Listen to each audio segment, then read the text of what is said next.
Praise the lord. ఈరోజు దేవుడు బలపరిచే వాక్యం కీర్తనల గ్రంథము 121వ కీర్తన 1-2 వచనములు. యెహోవావలె నాకు సహాయం కలుగును, ఆయన భూమి ఆకాశములను సృజించిన వాడు. అవునండి, మనలో సహాయం అవసరం లేనివారు ఎవరైనా ఉన్నారా?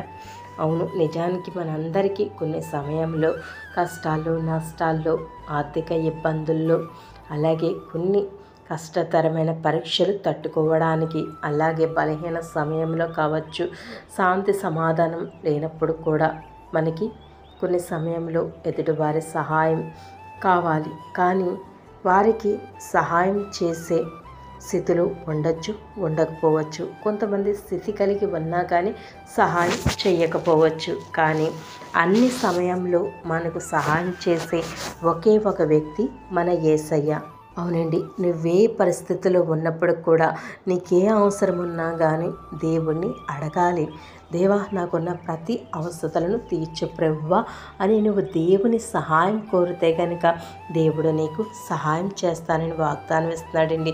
అదే కీర్తనల గ్రంథము 121:3-4 వచనాలు చూస్తే, ఆయన నీ పాదములు త్రొట్టిల్లనీయుడు, నిన్ను కాపాడువాడు కొనకడు నిద్రపోడు, ఇశ్రాయేలును కాపాడువాడు కొనకడు నిద్రపోడు. అవునండి, దేవుణ్ణి తనను నమ్మిన వారిని త్రొట్టిల్లనీయుడు, లేదా కోలుకోలేనంతగా వారిని పడిపోనీయుడు. సామెతల గ్రంథం 24:16 వచనములు వ్రాసి ఉందండి. ఎందుకంటే యెహోవా నిద్రపోకుండా తన గొర్రెలను కాపాడి కాపరి పోలి ఉన్నాడు. అది ఓదార్పుకరమైన తలంపు కాదా? ఆయన తన ప్రజల అవసరతల విషయంలో క్షణం మాత్రమైన కొనకడు, రాత్రింబగళ్ళు ఆయన వారిని కనిపెట్టుకుంటూ ఉంటాడు.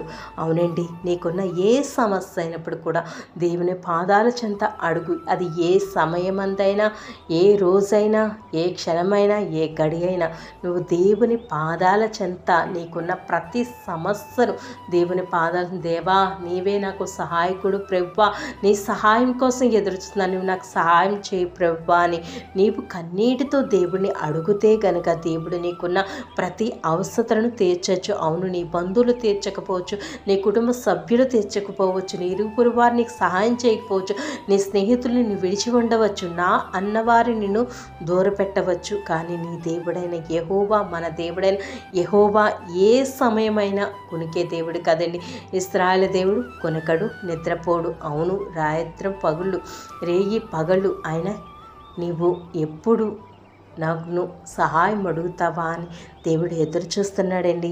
ఇప్పుడైనా ఏ క్షణమైనా నీవు దేవుణ్ణి అడుగు. నీకున్న సమస్యను దేవుని అడిగితే గనుక ఆయన నీకున్న సమస్యల నుంచి, అక్కర నుంచి, బలహీనతల నుంచి, కలిమిలేము నుంచి, అశాంతి నుంచి విడుదల దయచేసి నీకు గొప్ప సహాయం చేసి నిన్ను ఆశీర్వదిస్తాడు. అలాగే ఆశీర్వదించిన దేవుణ్ణి నీవు మహింపరిచే విధంగా నీవు ఉండాలి. అవునండి, మనము దీవారాత్రంలో మొరపెడితే ఆయన మన మొర ఆలకించకుండా ఉండడేంటి? అవునండి, తల్లి అయినా మరచిన మరవచ్చు, తండ్రి అయినా విడిచిన విడవచ్చు, కానీ ఆయన నిన్ను విడవడు. ఏ అపాయం రాకుండా యెహోవాయే నిన్ను కాపాడుతాడు. ఆయన నీ ప్రాణమును కాపాడుతాడు. అవునండి, ఇది మొదలుకొని నిరంతరము రాకపోకల చుట్టూ కంచె వేస్తానన్న దేవుడు ఇప్పుడే నీకున్న ప్రతి సమస్యను ఆయన పాదాల చెంతకు తీసిరా. నీవు దేవునికి మొరపెట్టు.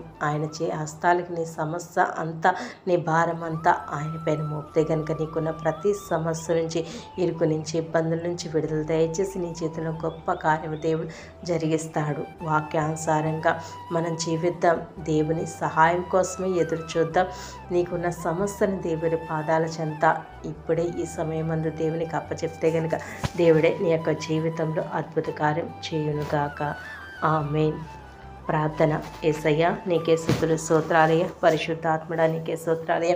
దేవుడే సహాయకుడు అని మాతో మాట్లాడిన తండ్రి, అవును తండ్రి, ఎవరైతే ఈ సమయమందునైనా తండ్రి సమస్యలతోని, ఆర్థిక ఇబ్బందులతోని, కష్టాలలో, నష్టాల్లో, వ్యాధి బాధలు, బలహీనతో, ఆశాంతో ఉన్నారు ప్రతి ఒక్క బిడ్డని జ్ఞాపకం చేసుకుని, వారికున్న సమస్య నుంచి కుమిలిపోతున్న ప్రతి ఒక్క బిడ్డ నుంచి, నేను సమస్య నుంచి విడుదల దయచేసి నీ గొప్ప కార్యం జరిగించి నీ నామాన్ని మహిమ తెచ్చుకొని యేసుక్రీస్తు పుణ్యనామములో అడిగి వేడుకున్నాం తండ్రి. ఆమేన్. Praise the lord.